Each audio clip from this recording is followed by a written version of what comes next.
Dad? Hello, World Wide Web. I'm Dr. Shado, the internet personality of the best hair.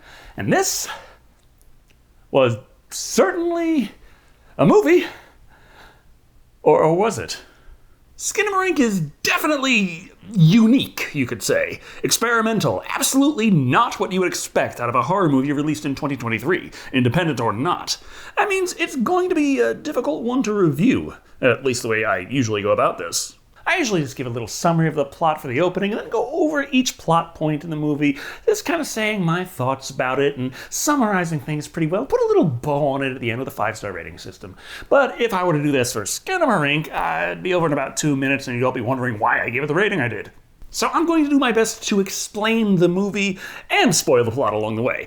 You know, my usual, but down a different road. Skinamarink is certainly a horror movie, but not so much a horror story as you would be more accustomed to. There is a story here, but it's so light on what would be traditionally considered important plot-driving revelations, it's hard to believe that Skinamarink somehow weighs in at 100 minutes long. And with a cast of 4, that's not bloated by credits whatsoever. That makes for one of the strongest, most experimental aspects of the movie that is also kind of a big ask. It requires participation of the viewer. Enthusiastic participation. What do I mean by this? In most movies, horror very much included, we're bombarded with dialogue, big events, and all kinds of visual cues imparting important events that keep your attention glued to the screen.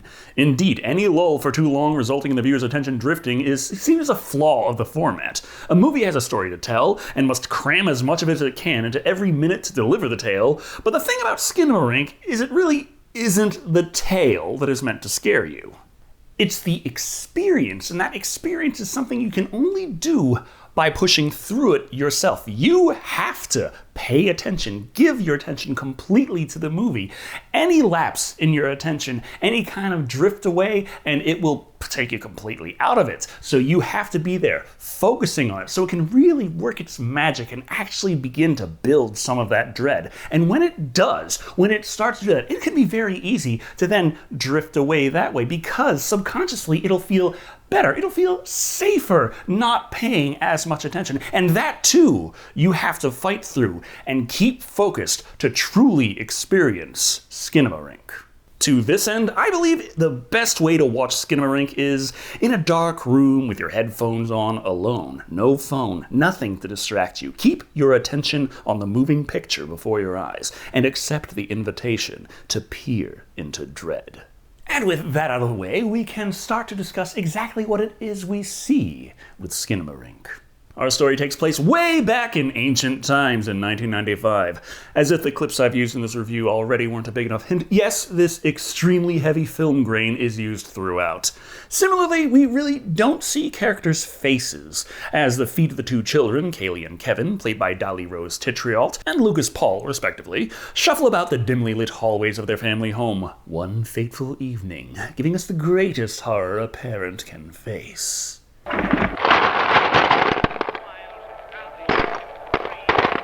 Lego bricks strewn about a hardwood floor. That's what us gorehounds like to call foreshadowing.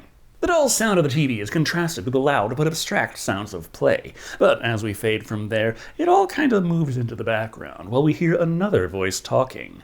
Another TV, distantly, shifting into the hallways.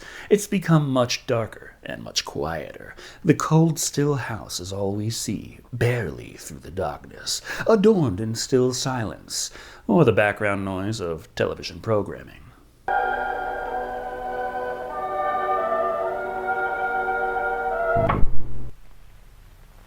Until the TV turns off, suddenly snapping away even the facsimile of life. Nighttime, bro. It's really spooky if you're a kid. All that remains is a hallway light, flickering alone in silent solitude. The residents sleep, and the Legos await their next victims. But the stillness is broken when a door swings open and we see a child has entered the hallway. Shuffling feet can be heard as blankets are procured from a closet. But back at the dark staircase, we get our first real dialogue of this movie, about 8 minutes in. And it's not all subtitled, just the parts of the filmmakers wanted you to understand, and it's kind of hard to hear. No answer comes, and the child begins to count, as if playing hide and seek. But suddenly sounds of falling come through, and the lights come on one by one as we hear a child crying. The door closes, and a car can be heard driving away. Just as suddenly as the noise rose up, the house is once again as silent as the dead, completely empty. But then the TV comes on, seemingly of its own accord.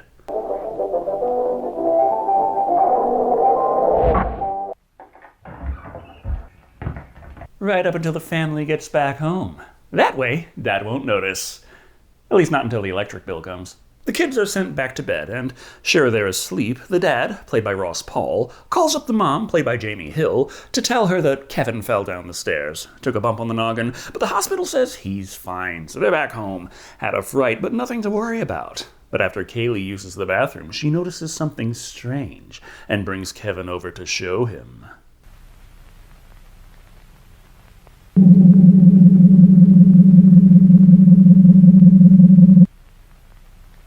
The editing is amazingly low effort, but surprisingly effective, especially if you're watching this movie as I advised you to and not listening to a snarky highlight reel. It would seem all the windows in this house have mysteriously become walls, which obviously leaves the very young children somewhat confused, but they aren't the only thing that's disappeared.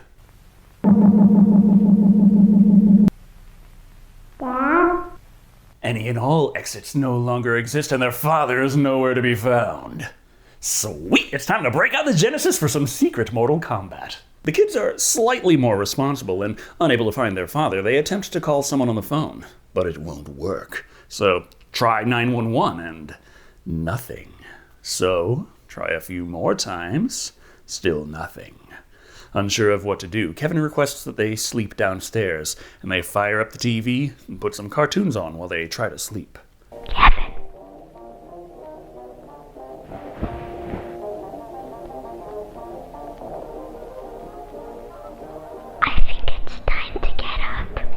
Really?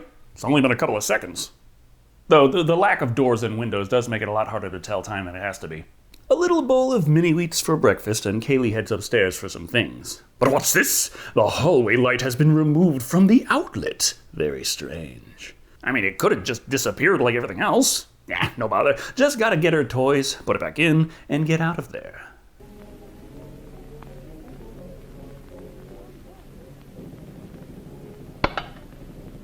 But something pulls it out again! So that's how it's going to cover the electricity from appearing in the monthly bill. The kids, in the meantime, busy themselves drawing, before heading off into the dark hallway to attempt to turn the lights on. Despite their best efforts, this fails. So, may as well get back to drawing. It's getting harder and harder to recognize how much time has passed as the children continue to set up camp in front of the downstairs TV, where the only hints that time is moving forward are peculiar events that seem to punctuate it.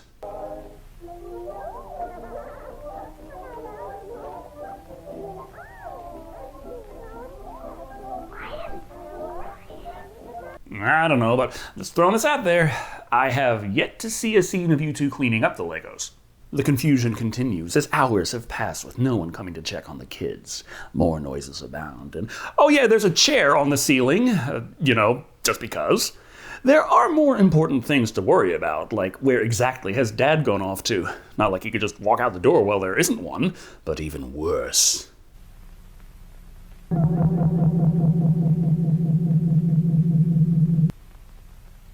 Oh, shit! Now I can't shit! This turn of events is so horrifying for the children, even the movie breaks out the dolls, hanging them from the ceiling, as you do.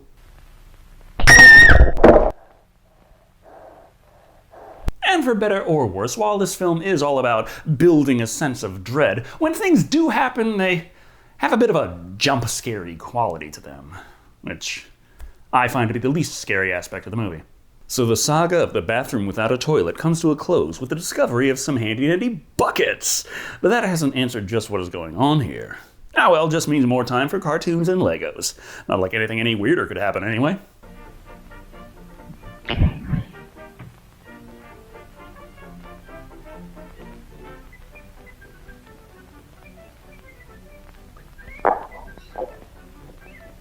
Or the movie sees your displaced objects and raises you unearthly voices. Heeding the call of the distorted, unnatural beckoning, Kaylee heads right upstairs, and would you look at that? She finds her father in his room. But he is acting strangely, not moving, speaking in whispers, and telling her to look under the bed. Of course, she takes the opportunity to check, slowly and barely able to see. This is really where watching the movie with your full attention gets to be really anxiety-inducing, and it's of little relief when she comes up after finding nothing, only to discover her father is missing once again, but her mother has materialized out of nowhere. I need you to close your eyes. You know what? I'm good. I'm gonna keep my eyes open. Not like this house has any lights on it anyway. What's the difference? I could just spend my time looking at things, watching videos, remembering to like and subscribe to them. That could do. Oh, fine, I'll close them. Unsurprisingly, when she opens her eyes again, her mother has vanished, but she hears her voice saying there's someone here. But head back downstairs. Don't mind the jump scare along the way. Point is, she gets back to the TV room with Kevin, and they move the couch a bit closer to the set. Kevin wonders exactly what happened upstairs, but Kaylee isn't talking. Besides, it's bedtime again. Probably.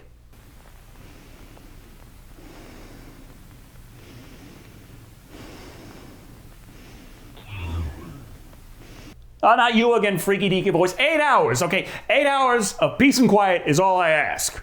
Before we know it, Kaylee is gone, and Kevin is all alone and worried. More importantly, though, he has to go and take a leak, leaving the television set all alone and the Legos. Or perhaps not, as the Legos are taken one by one, slowly dragged off, along with the teddy bear, finding a new home, suspended on the back wall, along with socks, VHS cassettes, and the like.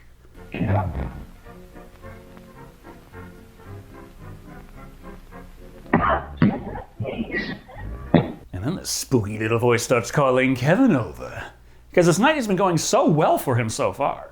Investigating in the dark, we see, well, not much. It's dark. The light isn't anywhere near the outlet, but Kevin can hear Kaylee calling to him in distress. Eventually, she is found in the hallway, sitting all alone.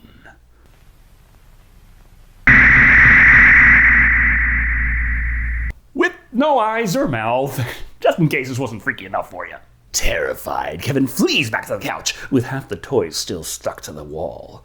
The zany cartoons are seeming slightly less comforting in the face of the current situation.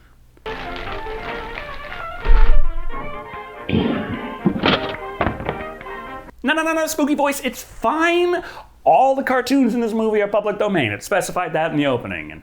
And even this movie itself got leaked online and pirated to hell and back before release, so I don't see why I gotta come after a little review like this. I mean, come on. Freaky Deaky Voice requests that Kevin sleep, resulting in a thud and the TV shutting itself down. But soon enough, it starts back up with seemingly innocent little public domain fun. But there are still Legos strewn all about the floor, and plushies and all kinds of things, and wouldn't you know it, the cartoon begins skipping and repeating on a little disappearing act.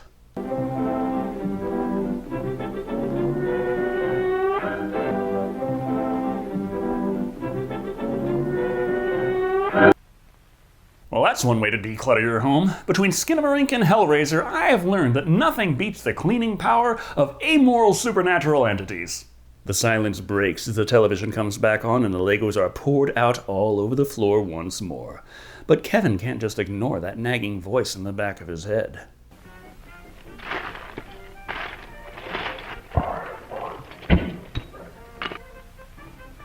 Oh, come on, Freaky Deaky, I think you've had enough. The voice repeats itself, getting more insistent. We still aren't seeing much, of course, but you can tell from the sounds. When it speaks, Kevin stops. And when he continues, a loud bang results in him stopping completely. And then...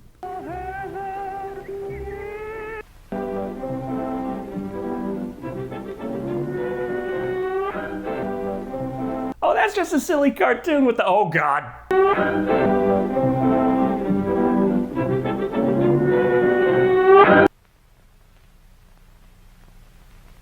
And Kevin vanishes! I think. It's not like he was exactly on screen for most of this anyway. But at the very least, I think it's safe to say it can't get much more disturbing than this.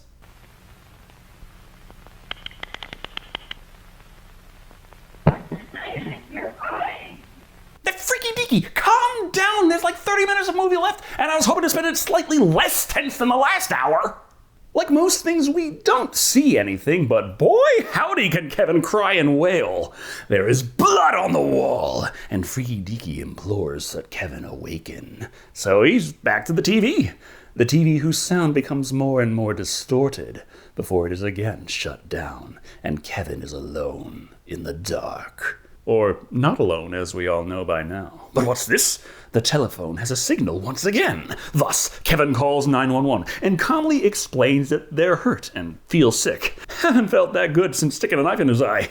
The operator tries to help, but doesn't really understand what Kevin means by the door being gone. And before he can explain...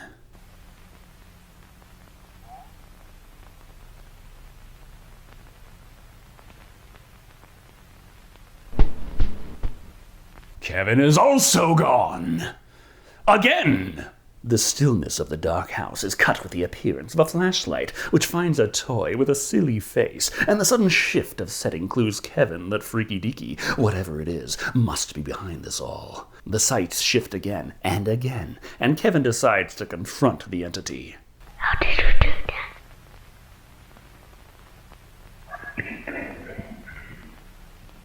Cool! To maybe put on some smooth jazz? Or rather, it can do almost anything and certainly can't handle unruly children, as Kaylee didn't listen, and as such, was taken out of the equation. With that in mind, Freaky Deaky beckons Kevin up the stairs, telling Kevin that it wants to play a game. Suddenly, whoosh, the world is upside down, and the voice commands Kevin to continue onward, through the door and into the darkness. Like the darker darkness. Kevin asks if he can go back, but gets no answer.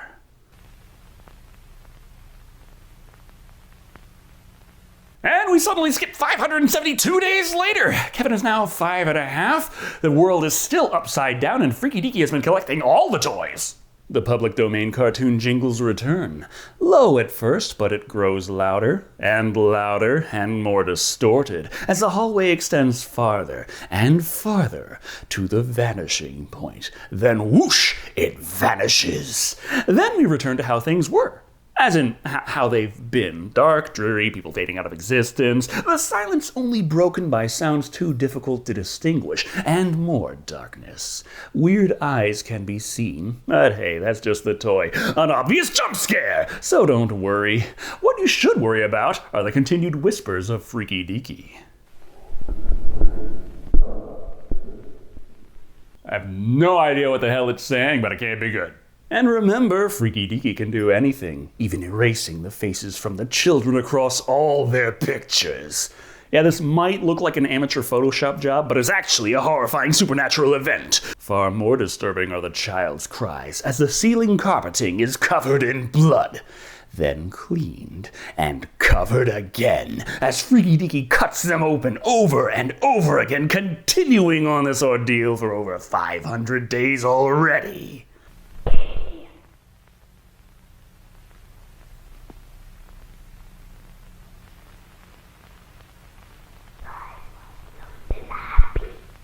Is something a little more upbeat, like, I don't know, Eraserhead? Or Mysterious Door in the Void. That works too, I guess. This leads into darkness. It's still kind of hard to make out these locations. Probably a bedroom, though, as we finally see the face of Freaky Deaky peer through the haze as it tells Kevin to go to sleep.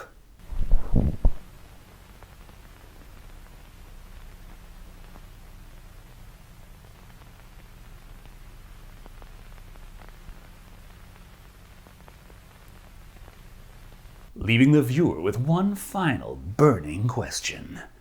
What the hell did we just watch? Depending on who you are, you could take that question in a myriad of different ways. Skinamarink almost comes off like a living example of the idea that less is more, what with the very light dialogue and limited sets, characters, no real noticeable twist to speak of, and indeed, many who have watched it have commented that it should have been about 10 minutes long. But is that the right way to look at it? If you watch a movie as I recommend, alone in a dark room, headphones on, and keeping your attention firmly focused on the film, the experience is far more unsettling, and the 100-minute runtime is clearly not wasted. The feeling of dread wouldn't be able to keep the viewer's tension up if the story was just spat out and summarized in 10 minutes. It can be very difficult to keep your focus, I know, especially when large swaths of the movie are far too dark to make anything out, but that's also where your attention is required to keep the scares coming, even from your own mind, spotting things here and there in the noise, and leaving you with a question of if what you saw was in the movie or perhaps just your own mind playing tricks with you. From my perspective, as a fan of horror and a film critic, I came out of this one loving the experimental nature, being able to walk away and say that I really haven't seen any other movie quite like Skinamarink. But there is a reason for that. This kind of movie is absolutely not for everyone. Not everyone out there is a huge fan of horror who has also seen so many that being drastically different from what you expect out of a movie is a positive. In fact, I'd say most people who are in the mood for a movie are more in the mood for a story to be told to them, for something that entertains and keeps your attention on its own, and that really is not what kind of film Skinamarink is. It can scare you, but you have to be willing to put in the effort and meet it halfway. As such, Skinamarink comes in comfortably at 3 disappearing toilets out of 5.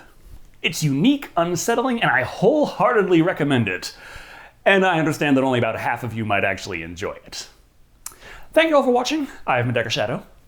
And remember, just because you can't see it, that doesn't mean that it can't make you shit your pants.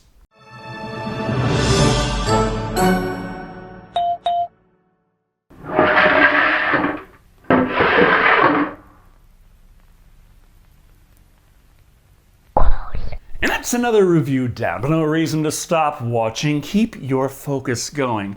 Compared to Skinamarink, we also have a supernatural, unsettling, really good at cleaning. Hellraiser! I did a whole summer of Hellraiser. You could watch it right there. Or, yeah, we could just check what the algorithm thinks is a good recommendation after this one. I don't know, is the robot overlord actually going to pick something good this time? I don't keep track of this.